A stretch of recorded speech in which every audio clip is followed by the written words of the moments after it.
Quando pensamos na Rússia e nos russos, é comum que lembremos de pessoas mais frias e fortes que nós brasileiros. E no caso de Putin, não é diferente. Filho de sobreviventes da guerra, ele aos poucos foi tomando poder, e de espião secreto passou para a presidência do país. Hoje em dia, Putin é reverenciado e criticado na mesma proporção, e por conta disso não faltam fatos para contarmos.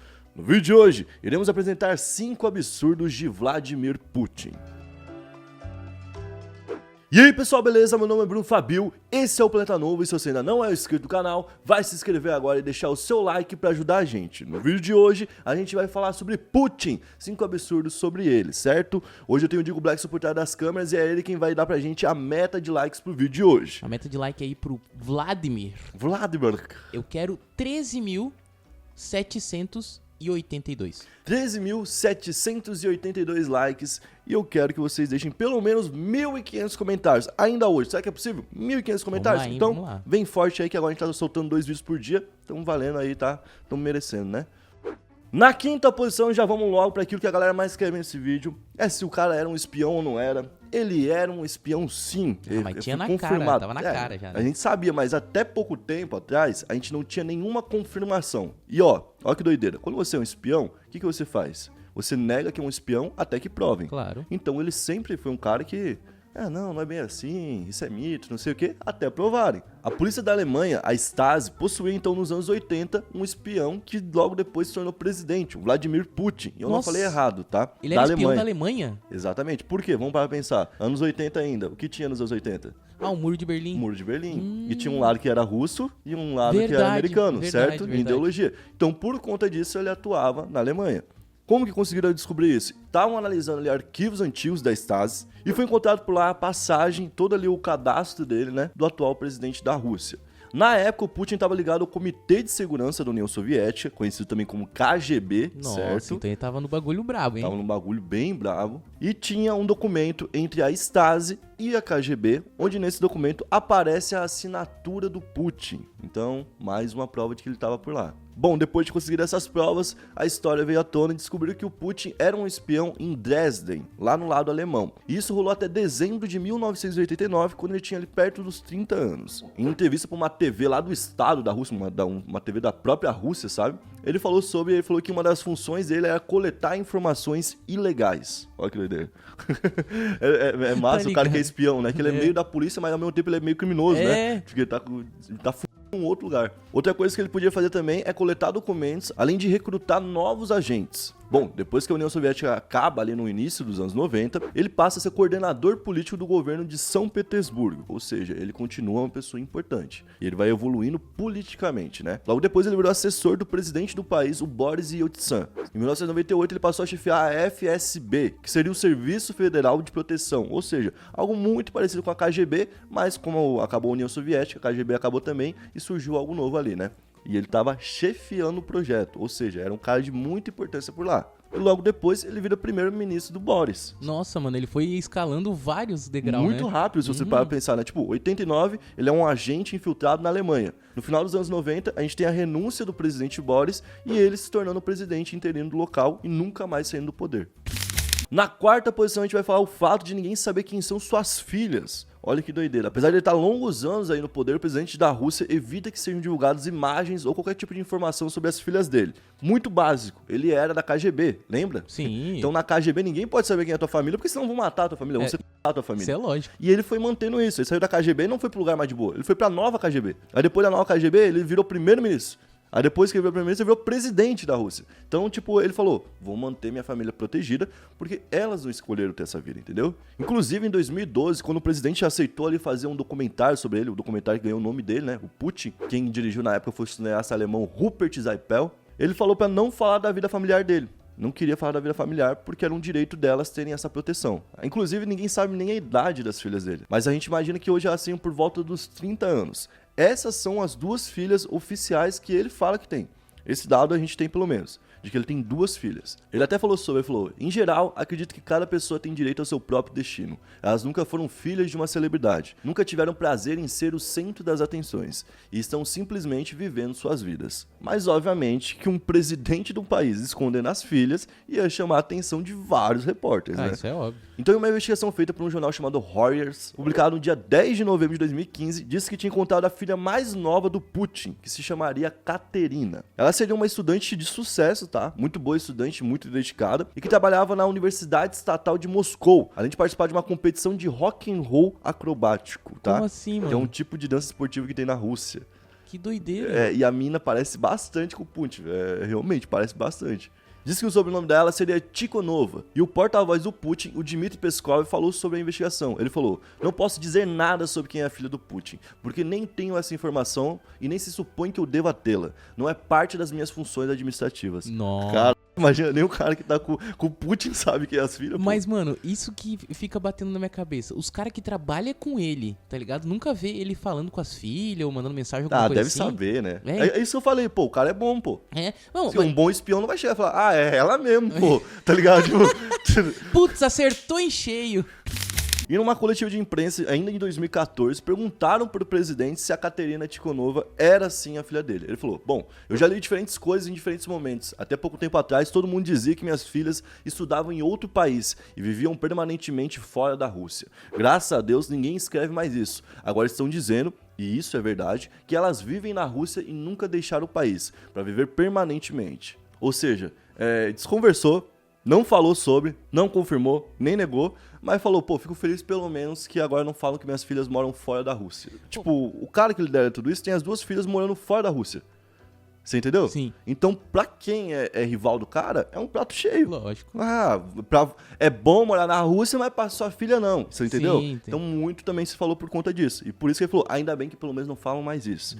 Outra notícia que surgiu é que o Putin teria uma filha de 17 anos com uma ex-faxineira dele. E que, inclusive, essa ex-faxineira teria se tornado uma milionária, uma multimilionária da Rússia com entretenimento adulto. Ó. Uma casa de streaming. Não só uma casa, algumas casas de streaming espalhadas pela Rússia. Quem falou isso foi a Proct Media, que é uma mídia da Rússia que é contra o governo atual. É uma mídia de oposição. Bom, essa mesma mídia falou que em 1990, naquela época que ele estava passando de KGB, certo? Para nova função, ela ficava viajando com ele várias vezes e foi vista várias vezes andando com o Putin. Nessa época, antes de supostamente namorar ele, ela moraria no que seria uma Coab, igualzinho uma Coab daqui. E depois do relacionamento com ele, hoje ela já tem cerca de R$500 bilhão. Nossa. Olha que mudança de vida, né? Mas é que também, que nem a gente tava falando, ele já não fala das filhas. Se tiver um caso desse na família dele, ele vai tentar abafar o máximo possível. Aí agora vai vir um negócio que vai te surpreender. O quê? Não tem só um, tem outro. Tem mais um. Sério? Sério, dessa vez com uma atleta olímpica da Rússia. Caramba, mano. Então ele fez filha doidada. Fez filha doidado, mas ninguém sabe se é certo ou não. Ou se é tudo mentira. Olha que doideira, Esse que mano. é o problema, tá ligado? Bom, esse daqui eu vou falar bem a real. Esse aqui eu tenho muito mais certeza de que aconteceu do que o anterior. Certo? Não acho que o anterior seja mentira também, mas esse aqui eu tenho muito mais certeza, tenho quase certeza absoluta de que aconteceu. Basicamente, ele se envolveu com a ex-ginasta Alina Kabaeva e em 2008 foi levantado que eles iriam se casar. Isso por um jornal lá da Rússia. Esse jornal no mesmo ano foi fechado por falta de investimento. O cara que fazia investimentos falou, não, acho que não vale mais a pena. Começa daí a treta. Ele nada? não queria, meio que do nada. Ele não queria que ninguém soubesse mesmo sobre a vida íntima dele, tava ficando cada vez mais claro. Em 2018, vem uma outra notícia, que ela estaria grávida de gêmeos. Nossa. Olha só, 2 meninas, mais 2, certo? E o que aconteceu? Depois que saiu essa notícia, ela não apareceu mais em público. Ela ficou escondida. Então, pra muita gente, ela ficou escondida pra ela ficar cuidando dos filhos e não expor a família do Putin. Tem essa teoria rolando muito forte. Inclusive, tem uma teoria de que ele estaria com mal de Parkinson agora. O Putin? O Putin. E essa doença, junto com a família que ele tem escondida, seriam os motivos para ele renunciar ao poder em algum momento. E que essa ex-atleta, a Alina Kabaeva, que seria um relacionamento dele até hoje, né, estaria falando para ele para largar de vez. Mas é muito difícil, porque é igual a gente fala, quando um governo consegue ser competente em esconder as coisas, é muito provável que outros governos tenham interesse também em inventar coisas sobre ele, entendeu? Então a gente fica aqui nesse meio do caminho. Mas eu posso garantir pra vocês que alguma coisa ele tem com essa Alina Kabaeva. Não sei se são 2 garotas ou se é um bebê, mas alguma coisa ele tem. Na terceira posição, a gente vai falar sobre os pais dele que sobreviveram à guerra. Francamente, meu pai não gostava de tocar nesse tema. Quando os adultos falavam entre si, lembravam alguma coisa, eu simplesmente estava próximo a eles. Toda a minha informação sobre a guerra e sobre o que aconteceu com a família vem dessas conversas, mas de vez em quando se dirigiam a mim também. Então o Putin aqui conta que os pais dele não gostavam muito da guerra e tinham ótimos motivos para isso, tá? O pai dele trabalhava numa fábrica militar, ou seja, produzindo armas, coisas do tipo ali, e não foi obrigado a ir pra guerra. Mas ele se indicou, ele mesmo falou, eu quero ir pra guerra, vou ir pra guerra. Então ele foi pra uma tropa de divisão que meio que cuidava de todas as outras tropas, certo? E na primeira missão dele, 28 pessoas foram enviadas pra essa missão, e na volta dela só 4 pessoas estavam vivas. Nossa, mano. Meu, mas qual que é a pira do cara, tipo assim, querer se candidatar pra ir pra guerra? Pra ir pra guerra? Tá ligado? Ah, O cara tem que ter, tipo, muito amor pelo país ou os querer... homens que... Tem uma pira aqui, tá? Os homens que não iam pra guerra, eles eram a vergonha da família. Ah, não, isso eles sim. eram excomungados, muitas vezes, porque o mundo tava precisando deles, teoricamente. Tinha todo tipo de campanha pro cara aí, e o cara não foi, entendeu? Ele era meio que um imprestável, tipo, pros olhos daquela época. Então, muita gente se via pressionada a querer ir pra guerra também. Bom, depois que isso aconteceu, o pai dele foi enviado para São Petersburgo para trabalhar por lá, e lá ele foi gravemente ferido, quase perdeu a vida de novo. Meu pai relatou como tinha sido ferido. A lesão foi grave, viveu a vida inteira com estilhaços no pé. Os médicos não conseguiram tirar todos. O pé doía e a palma do pé não se descurvava. Graças a Deus conseguiram salvar o pé, podiam amputá-lo, foi um bom médico. Ele aqui fala que o pai ainda ficou sofrendo por um bom tempo com isso, né?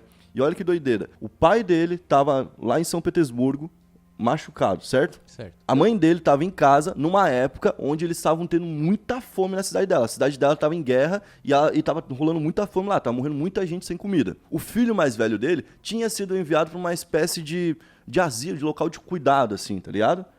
Pra cuidar dele, porque ele já estava mal também. Lá ele faleceu, acabou morrendo. Ué. Com isso, o pai do Putin precisou voltar para onde estava a mãe dele. E nessa época o Putin não existia ainda, ele não era nascido. Então ele voltou pra lá, chegou no local, viu um monte de corpos sendo retirados de um prédio, que era o prédio onde eles moravam, e inclusive viu a mulher dele. A mulher dele estava sendo retirada. Só que, se vocês se ligarem na história, ela tem que sobreviver. Porque ela é a mãe do Putin e o Putin não nasceu ainda. Ela estava morta. Tipo, ela estava dada como morta pelos caras. E diz que ele arrumou uma briga enorme por lá. Falou, não, vocês não vão levar ela, eu vou ficar cuidando dela. E eles falaram, não, ela vai morrer muito daqui a pouco. Não tem por que ficar com ela.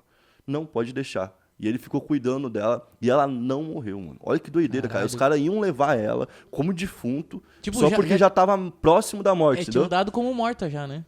Sendo empilhado junto com outros defuntos. Imagina, Você mano. entendeu? E olha que doideira. Em vez de ela falecer nos anos 40, ela foi morrer em 1999, cara. Nossa! Cara, a mulher ganhou muitos anos de vida Meu por conta Deus, do pai mano. dele, né? Caramba. Então, se o pai do Putin não volta e não chegar a tempo, né? Porque se ele chegasse uma hora depois, talvez Já. ele não conseguisse tirar a mãe dele dali. É verdade. O Putin provavelmente não teria nascido. Na segunda posição, a gente vai falar sobre indicações ao Prêmio Nobel da Paz. Indicações no plural, tá? Porque ele já foi indicado mais de uma vez. Nossa. O Putin foi indicado, inclusive, agora durante a nossa pandemia, no dia 9 de setembro de 2020, pela própria Rússia, com o motivo de que ele teria ajudado mais de 30 países durante a pandemia. E o mais doido é que no mesmo ano tentaram indicar o Donald Trump, né? Pela participação no acordo entre Israel e Emirados Árabes. Ah, aquele lá que encerrou a guerra? Não chegou a encerrar a guerra, não. É. Encerrou os... Tipo, é temporário, tudo é temporário, tá ligado? Sim. Tudo é temporário, mas é muito importante. Ele também... tipo assim, o Trump fez bastante cagada quando subiu no palanque pra falar, porque é isso, né? Fez. Mas ele foi pra Coreia do Norte, por exemplo, e conseguiu juntar os sul-coreanos e os norte-coreanos. Também teve isso. Que também queriam, na época, indicar ele ao Nobel. Então, tipo assim, quando a gente fala indicação ao Nobel da Paz, quer dizer o quê? Que alguém indicou. Não quer dizer que o Nobel falou, não, eu acho que esse é um dos caras mais top, tá ligado? Sim. E em 2014 ele já havia sido indicado também, na época, por ter elaborado um plano pra acabar com o arsenal químico da Síria. Que era o que a gente recebia de vídeo, de notícia, falando, pô, tá rolando guerra química na Síria, os caras estão tacando coisa em hospital, em criança, em mulher, em todo mundo. Você via várias imagens muito fortes de pessoa derretendo, literalmente derretendo, por conta das armas que estavam sendo usadas. Então, por conta disso, ele também foi indicado naquela época, mas nas duas vezes ele acabou perdendo. Na primeira, em 2014, ele perdeu pra Malala, certo? E pro indiano Kailash Satyarthi. A Malala, a gente já contou a história dela aqui, que ela é uma grande ativista que acabou sendo baleada porque ela queria que as meninas tivessem direito de estudar, tá, que as mulheres tivessem direito de estudar. E em 2020 ele perdeu pro Programa Alimentar Mundial. Mas sim, o Putin já foi indicado a 2 Nobel da Paz. Na primeira posição a gente vai falar sobre uma propriedade que ele tem em meio a uma floresta, simplesmente um palácio gigantesco e muito, mas muito luxuoso. Esse palácio do Putin fica na costa do Mar Negro, em Krasnodar Krai, ali na Rússia. O complexo, que não é só uma casa, o complexo contém uma casa principal. Essa casa tem cerca de 18 mil metros quadrados. Nossa. A casa principal, né? Óbvio, não o complexo. Tem uma estufa, tem heliponto, tem um palácio de gelo dentro. Como assim, Um palácio de... mano? Sabe, nunca viu aqueles lugares que tu entra e tu bota um roupão e tal? Aham. Então, tipo... Aqui em Balneário tem aquele bar, né? Bar Tem, de tem gelo, um- né? Tem. Esses caras do Bar do Gelo uma vez já me patrocinaram, sabia? Lá na Sério? rádio. Aham. Que doideira. Uma igreja, um anfiteatro, uma casa de hóspedes, né, dentro da casa, Tá ligado? um poço de combustível, ó, Caramba, isso aí é legal, eu isso queria é ter da um hora. desse. Não, Pô, isso se é- o cara é bilionário, o cara tem que viver, né, meu? É. E um túnel que passa por dentro da montanha com uma sala de degustação lá dentro, inclusa. Olha que Meu doideira. Deus, mano. Então, tipo... Imagina o hype que não é dar um Ô, rolê, mano, e deve mano. ter muita coisa. Isso aqui é o que a gente sabe por fora, mano. É, Esse lógico. cara esconde até a filha, mano. Então- Imagina que ele não esconde dentro da casa dele, tá ligado? Tipo... A casa é 18 metros quadrados em cima da terra, assim. Por debaixo, assim, deve ter vários complexos, imagina? Verdade, deve ser tipo o Pentágono. É, O Pentágono tipo também isso. tem vários andares. Além disso, a gente ainda tem piscina, spa, sauna, banho turco, loja, armazém. Lojas, tá? Lojas. Porra. Plural, gente. Armazém, sala de leitura, sala de música, bar de narguile. Bar de narguile é forte. Não, bar de narguile é É o quê? novo. É o loungezinho que tem aqui em Balneário? Acho que é isso. E o quarto principal, onde ele dorme, tem cerca de 260 metros quadrados. Nossa. Mano, o tamanho da minha casa, mano. Sério, mano. Oi, minha casa já não é pequena, mano. Sério, mano. Ô, mano. Que isso? E eu fico É muito pensando, absurdo, o mano. que tem dentro desse quarto pra ser tão grande assim, Tá mano? maluco, pô. E o custo da construção foi estimado em cerca de 100 bilhões de rublos, ou cerca de 1,35 bilhões de dólares. Nossa, Ai, mano. essa daí é uma baita da casa, né? Aliás, se você quiser ver as casas mais caras do mundo, tem aqui embaixo o link pra você poder ver as mansões mais caras e tem o vídeo aí também. O vídeo tá bem da hora e eu aposto que você vai gostar. Esse foi o vídeo de hoje, eu espero que você tenha curtido esse vídeo aqui. Se curtiu, comenta pra nós qual o próximo vídeo do Planeta Novo. Tamo junto, valeu, é nóis.